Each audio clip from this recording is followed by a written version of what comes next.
grabar. Bien. Antes de comenzar a explicar cómo utilizamos los instrumentos, principalmente la escuadra, el cartabón, la rotación del lápiz, es importante tomar en cuenta recomendaciones acerca del espacio de trabajo y cómo lo debemos tener. En mi caso, este espacio de trabajo realmente no es el mejor porque aquí es donde yo tengo la computadora y es bastante limitado, pero en su caso ustedes deben tener un espacio bastante amplio para poder trabajar, un espacio en donde sus codos, sus brazos y su cuerpo pueda moverse libremente y no se esté chocando con nada alrededor para poder aplicar el uso de los instrumentos. Aparte, la recomendación, dependiendo del profesor, va a ser que tenga algún elemento que le sirva como soporte al papel en la superficie. Es decir, en mi caso yo utilizo una libreta, hay gente que utiliza cartón comprimido, porque hay profesores que les piden que hagan o consigan una tabla de cartón comprimido, hay profesores que piden que sea algún tipo de material, cartón o un cartón relativamente grueso para poder colocar como base, de tal manera que la textura o el material de la superficie, llámese mesa o sobre, no vaya a interferir con el dibujo. Otra cosa que recomiendo, y eso ya es personal, es colocar varias hojas blancas, y esas hojas no pueden estar rayadas, tienen que ser hojas blancas nuevas, debajo de su hoja. ¿Para qué? Para que él ayude a suavizar el papel, de tal forma que cuando yo haga los trazos, él hunda correctamente en el papel y que la punta del lápiz no corte el papel. Es decir, esto ayuda, como quien dice, a suavizar un poco el trazo y es más efectivo a la hora de desprender grafito en el papel. Otra recomendación que hacen mucho, y yo personalmente no lo incluí dentro de las herramientas o dentro de los instrumentos porque quizás están aprendiendo, pero otra recomendación que hacen mucho es que utilizan masking tape del delgado.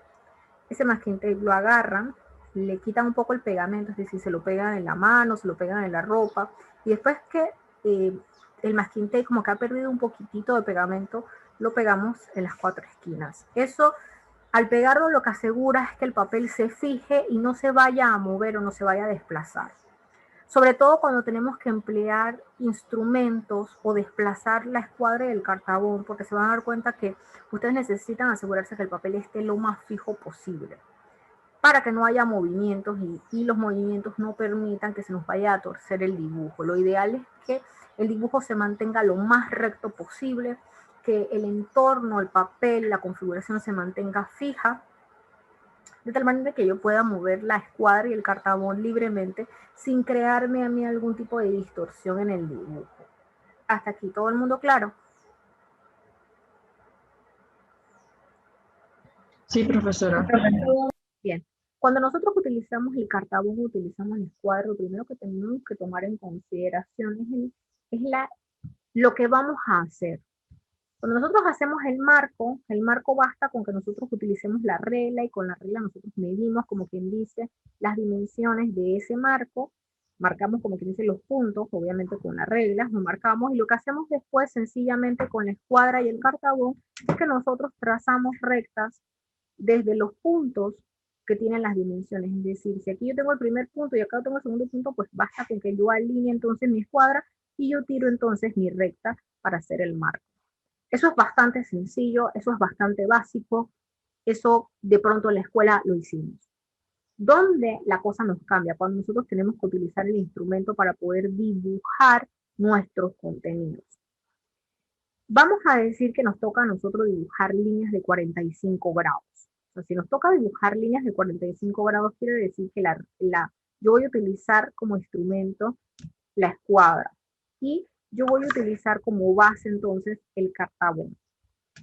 ¿Qué yo voy a hacer? Yo primero que voy a hacer es fijar mi cartabón manualmente al borde de la hoja. Es decir, yo voy a buscar un borde largo de la hoja donde yo pueda, como que dice, alinear el canto de mi escuadra o de mi cartabón.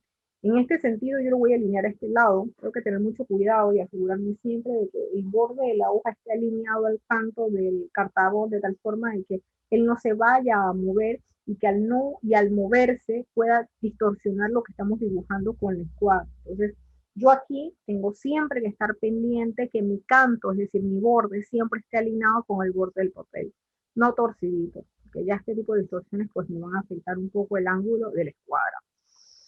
Una vez que yo tengo garantizado mi posición en el canto de la escuadra contra el papel, entonces yo puedo tomar en cuenta cómo yo voy a hacer mi desplazamiento de la escuadra encima del cartabón.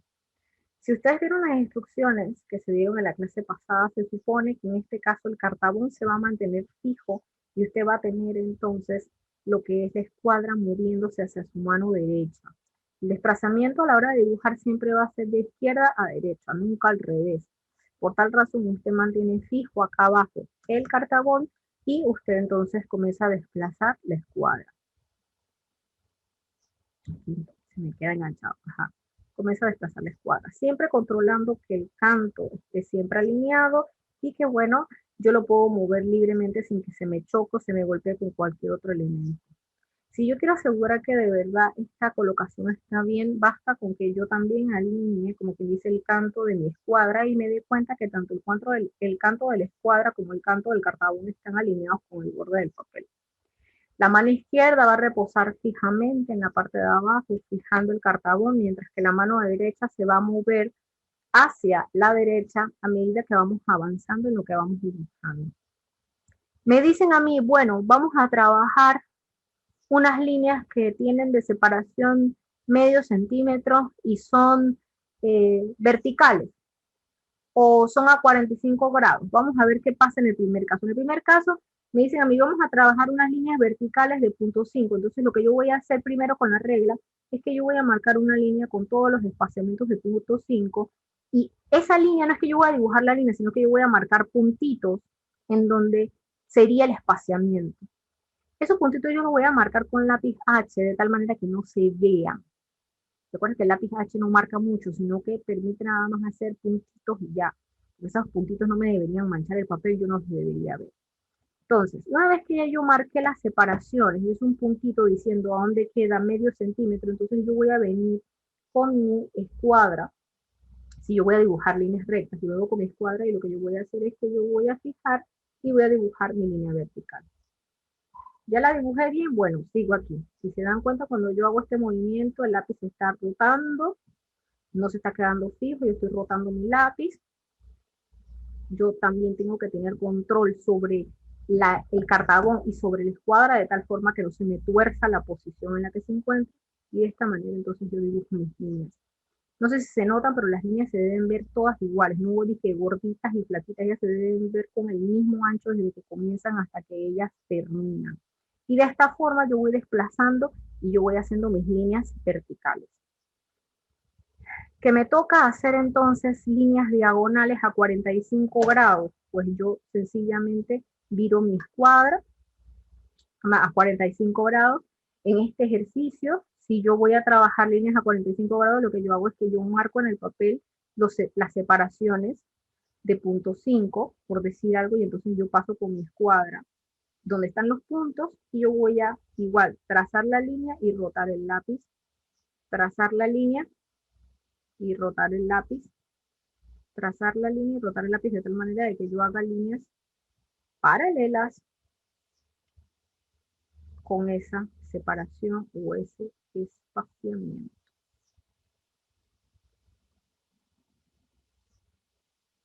Entonces, igual, si estas líneas ya no tienen que ser verticales, pero las líneas tienen que ser horizontales, es decir, ya ahora no voy a trabajar las verticales, pues yo puedo también utilizar y alinearme en el canto lateral y yo puedo utilizar la misma escuadra para hacer lo mismo. Vamos a decir que yo marque aquí mi separación.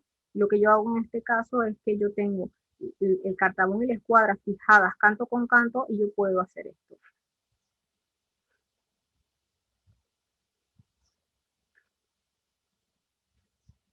Y esto me permite entonces trabajar líneas paralelas unas a otras. Y aquí lo importante es que nuestra escuadra y nuestro cartabón no pierdan la posición.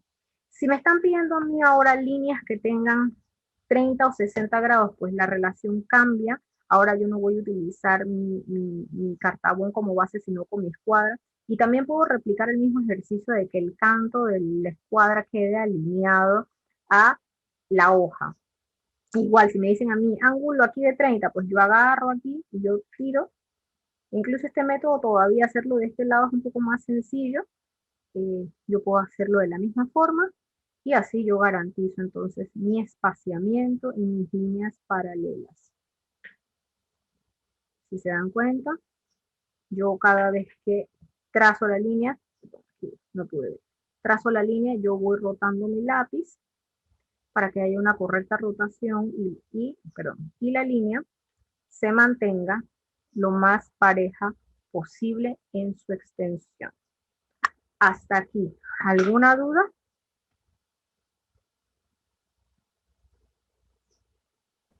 No, profesora. Bien, vamos a ver ahora lo que nos dice a nosotros el documento, porque el documento ahora sigue desarrollando más temas que son sumamente importantes. Que voy a detener el video. Bien. Ya nosotros vimos cómo utilizamos la escuadra y cómo utilizamos el cartabón. Ahora tomamos en cuenta el hecho de que hay un desplazamiento, ya nosotros vimos cómo lo hacemos, si tenemos la escuadra o si tenemos el cartabón, dependiendo en el ángulo o en el ancho que se nos ofrezca. Algo que es importante es que a ustedes no se les pide transportador, pero nosotros trabajamos con ángulos. El detalle está de que esos ángulos nosotros los obtenemos utilizando la escuadra y el cartabón en colocaciones particulares, es decir, yo coloco mi escuadra y mi cartabón en una posición apoyada una sobre la otra, y si se dan cuenta, de esa forma yo puedo ganar ángulos de 30, 120 en el primer ejemplo, de 30, 105 en el segundo ejemplo, y ojo, en este caso, esta relación es teniendo el cartabón abajo y la escuadra arriba. Yo puedo combinarlos, es decir, yo puedo utilizar las dos reglas y esa unión de las dos reglas y la posición me permite a mí lograr todos esos ángulos que vemos reflejados en la imagen. Es decir, al cazar la escuadra del cartabón yo puedo obtener gran cantidad de ángulos, no solamente 30, 60, 45, 90, que son los ángulos que manejan los extremos o los vértices de la escuadra del cartabón, sino que yo al colocar uno arriba de otro puedo ganar muchos más ángulos con los que puedo trabajar. Entonces, estos ángulos compuestos son variedades que nosotros utilizamos normalmente cuando mandamos a hacer láminas, y lo importante es que entiendan cómo tienes que poner cómo tienes que poner la escuadra y cómo tienes que poner el cartabón para que les dé el ángulo que se les pide. Vamos a aprender algo de teoría acerca de figuras geométricas a partir de líneas. Y es que la geometría es muy vasta. Y hay que tomar en cuenta que las figuras geométricas, para poder dibujar principalmente figuras poligonales, no tenemos una ciencia exacta para poder llegar a ellas, pero sí tenemos geometrías que conocemos muy bien con las que podemos llegar a ellas. Por esa razón es que nosotros tenemos que manejar los términos inscritos, circunscritos, paralelos, perpendiculares y tangentes, porque son términos que nos permiten identificar situaciones geométricas o situaciones en el espacio en donde se van a encontrar esas líneas. El primer caso es cómo dibujamos figuras poligonales. Las figuras poligonales son figuras que tienen más de 3 lados. Estas figuras poligonales normalmente se encuentran inscritas dentro de una circunferencia, es decir, los vértices, no sé si lo pueden ver aquí, los vértices, cuando una figura está inscrita, los vértices forman parte del recorrido de la circunferencia. Entonces, son los vértices los que van a tener la distancia igual a el radio de esa circunferencia, que es la que estamos utilizando como si fuera nuestra referencia.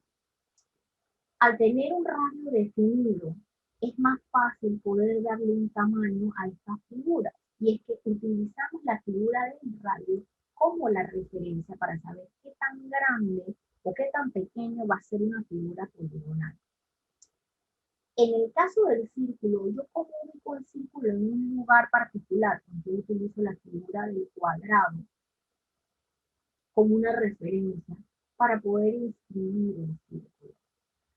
El círculo va a ser entonces tangente a los lados de ese cuadrado y eso me permitirá entonces relacionar la circunscripción de ese cuadrado con relación a ese círculo y eventualmente la inscripción de esa figura poligonal dentro del círculo. De esta forma, yo relacionando una circunferencia a la cantidad de lados, yo puedo entonces dibujar figuras como los pentágonos, los hexágonos, los hectágonos, los hectágonos, y todas estas figuras poligonales que tienen varios lados, pero que nosotros a la hora de dibujar como que no sabemos de dónde partir para dibujar. Que ya fue a los... Bien, vamos a ver el próximo caso. Cuando nosotros dibujamos curvas. Para dibujar una tangente, una circunferencia o una curva, nosotros debemos evitar los errores normales del punto de contacto. Porque normalmente nosotros dibujamos primero aquellos elementos que son curvilíneos. Cuando nosotros dibujamos tangentes, el orden debería ser primero la curva y después la línea tangente. Si nosotros tenemos figuras que son curvas, como en este caso, donde yo tengo una rodadura, como decía algo, una rodadura para entrar en un estacionamiento o una calle, cuando normalmente las hacemos en planta, no es que nosotros vamos a comenzar a dibujar los arcos de una vez, no. Nosotros comenzamos definiendo líneas que nos van a ayudar a mantenerlos anchos, en este caso aquí se ve que aquí las dimensiones. Nosotros dibujamos todo en línea y esas líneas nos ayudan a mantenerlos anchos. Una vez que nosotros dibujamos las líneas, entonces, empleando arcos tangentes, nosotros suavizamos la figura y hacemos las curvas. Es decir, cuando nosotros hacemos rodaduras, cuando hacemos calles, cuando hacemos curvas de piscina, nosotros no es que comenzamos haciendo la piscina en curva o la rodadura curva, nosotros todo lo hacemos con líneas, todo sencillo. Y después estas circunferencias o estos arcos van a salir por tangente. ¿Qué pasa cuando nosotros queremos dibujar circunferencias tangentes entre sí? Es decir, yo tengo dos circunferencias que se tocan en algún punto. Primero yo debo dibujar mi primera circunferencia, que es mi circunferencia de referencia, que es la primerita, la que me va a permitir darle el origen. Y una vez que yo dibujo esta circunferencia, este radio, todo lo que pase después de este radio es la ganancia o está relacionada a la próxima figura. Cuando yo hago esto de poner dos círculos tangentes en alguna planta o en algún lugar, yo primero tengo que completar muy bien el primer círculo, el primer radio, y después entonces yo proyecto una línea que llegue desde la primera circunferencia o el origen de la primera circunferencia hasta el punto de tangencia deseado. Entonces, el centro de esta segunda circunferencia es realmente el lugar a donde llega la línea. Quiere decir que no debería ser más largo, más corto que este tramo, y me asegura entonces que ambas circunferencias serán tangentes entre sí. Hasta aquí. ¿Alguna duda?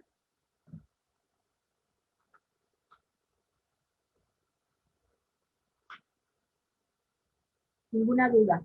Bien. Vamos a ver el próximo tema.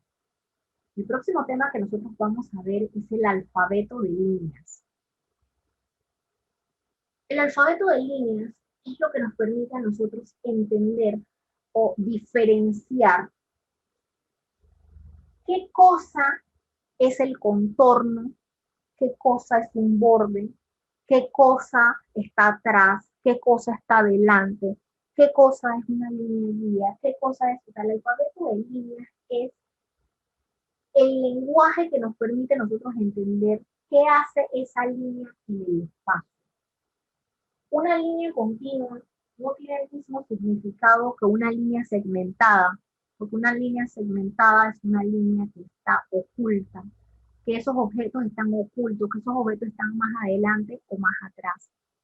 Tenemos que entender poco a poco qué cosa significa cada una de las líneas, porque podrán dibujarse muy parecidas, pero no tener el mismo significado.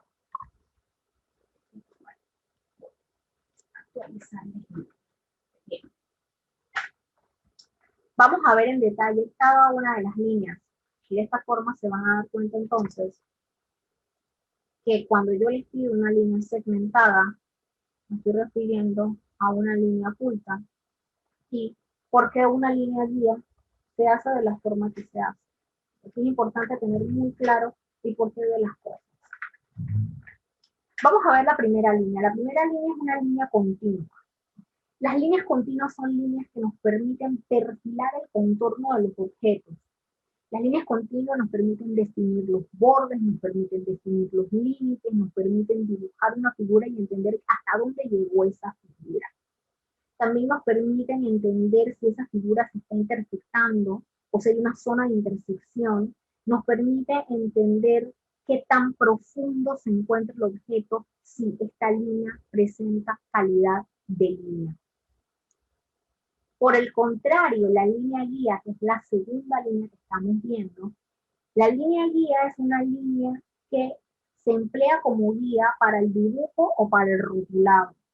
Se caracterizan por ser líneas delgadas y casi imperceptibles. Por tal razón, ellas no pueden indicarnos el borde de una superficie ni el contorno de una superficie, porque realmente no se perciben. Las líneas guías, como en el ejemplo de sus láminas, las líneas guías son unas líneas continuas que nos sirven a nosotros para saber la altura en la que vamos a rotular algo. No necesariamente definen hasta dónde llega algo, sino que nos definen a nosotros por dónde debería terminar la letra o dónde debería comenzar. La línea guía se hace normalmente en un lápiz H, que sea casi imperceptible, porque es importante dibujarlas, pero no es importante apreciarlas, porque no nos dan información o no nos provee información realmente del contenido del dibujo. Hasta aquí, ¿alguna duda? No, profe. Bien. La línea oculta es una línea que está formada por trazos cortos y juntos.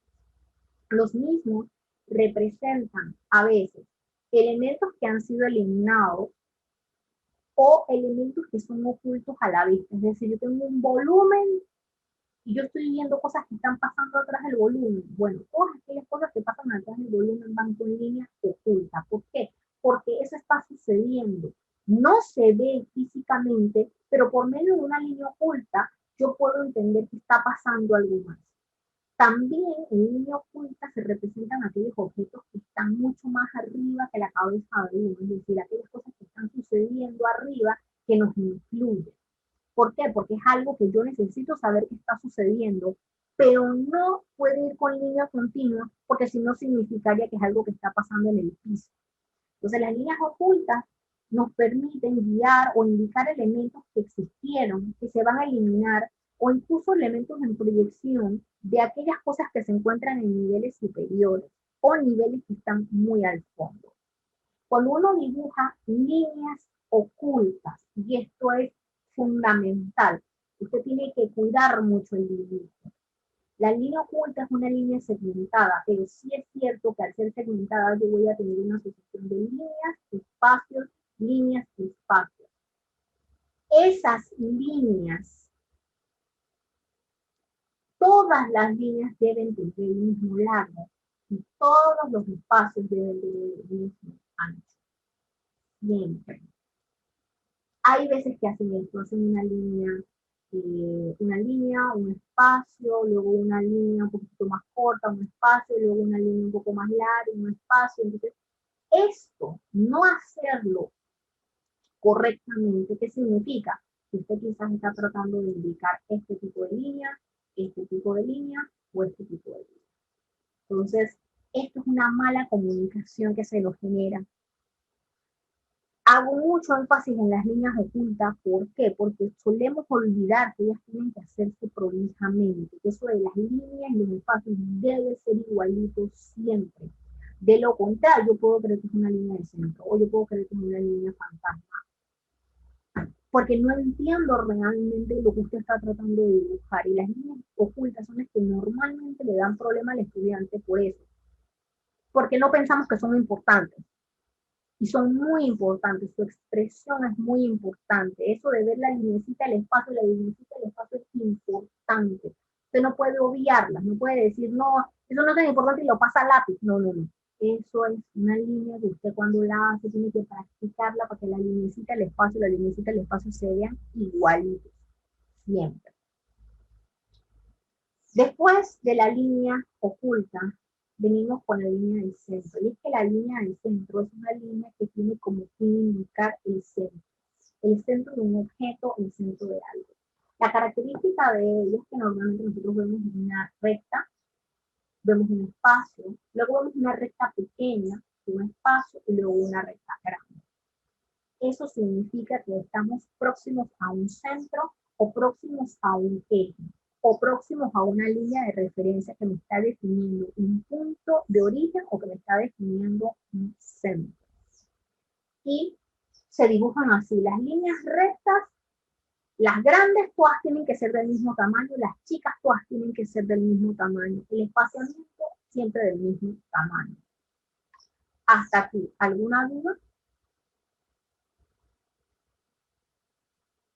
La línea de polígono y la línea fantasma, si se dan cuenta, son líneas que se construyen de la misma forma, es decir, tengo una línea, un espacio, dos líneas chiquitas, una línea larga.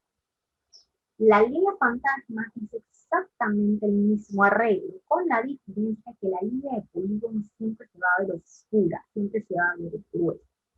Los polígonos representan líneas de propiedad o el polígono de una finca. Cuando yo veo una línea de polígono es porque yo estoy tratando de delimitar algo. Una línea de polígono se puede utilizar para decir que esto es un lote, es una finca, pero también la puedo utilizar para hacer un corte y decir yo solamente voy a desarrollar esto. Y yo cuando tengo una línea de polígono lo que hago es definir una zona de corte o una zona en donde yo voy a hacer una ampliación. Es como que yo, todo lo que está por fuera de esa línea de polígono no tiene tanta influencia como lo que está por dentro.